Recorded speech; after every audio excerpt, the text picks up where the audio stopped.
We're going to continue expanding our candlestick knowledge by delving into a very peculiar world, the world of dojis. So what exactly do we mean when we say doji? Well, doji is nothing more than a fancy term for a specific type of candlestick where the opening and the closing price are either exactly the same or almost the same. It doesn't always have to be exactly the same. And this translates into a very basic doji core rule, how I like to call it. The rule being that it's then a candlestick that has a body that is very small, where the opening and the closing price is not exactly the same but almost the same, or when the body is literally a horizontal line. This is when the opening and the closing price are exactly the same. We now know that a narrow body like that can appear in many different ways. So you have the very compressed body, so the rectangle is very thin, it's not literally a line, and then you have candlesticks that have a body where the body is a line. Doji is just an umbrella term referring to candlesticks with a very small body. And it turns out that there are 4 major types of doji candlesticks that you're gonna see on and on your charts. It doesn't matter on which time frame you're on and which instrument you're trading. From my own experience, these are the 4 main doji types that I kept seeing over again. And once I understood them,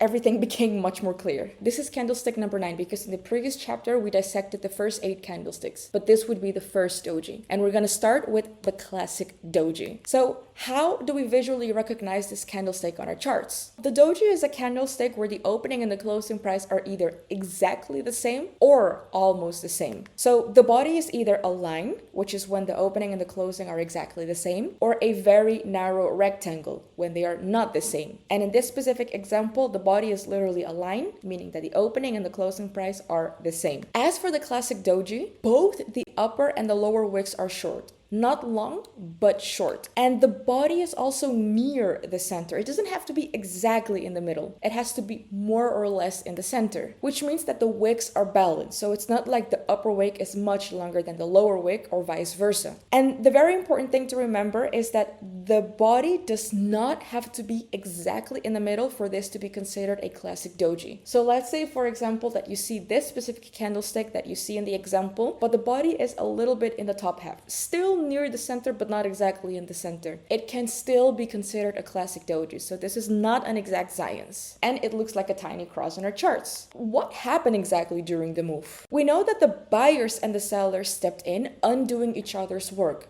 Now, what do I mean by this? Let's say, for example, that the price opened. We know that the buyer stepped in, bringing the price up. But we also know that the price didn't stay at these higher levels, meaning the seller stepped in, undoing the buyer's work, and even regained way more control, causing the price to get below the opening price. But then the seller stepped in again, causing the price to increase to get back to its opening price. So this is what I mean when I say that both stepped in and both undid each other's work. Because the opening and the closing price are exactly the same, at the end of the day, neither the buyers nor the sellers ended up clearly winning the fight. And as with the other candlesticks that we saw, we can only see what really happened inside of this candlestick by dissecting it on the faster time frames. Meaning that if you, for example, see this candlestick on the 4-hour time frame, I highly advise you to go to the 1-hour time frame, to the 30-minute time frame, or even the 15-minute time frame to see exactly how was this candlestick formed. So how do we interpret this classic doji candlestick? We know that buyers and sellers both tried, but neither won. Meaning that buyers didn't have enough strength to keep the price up, but also sellers didn't have enough strength to keep the price down. So at the end of the day, no clear winners.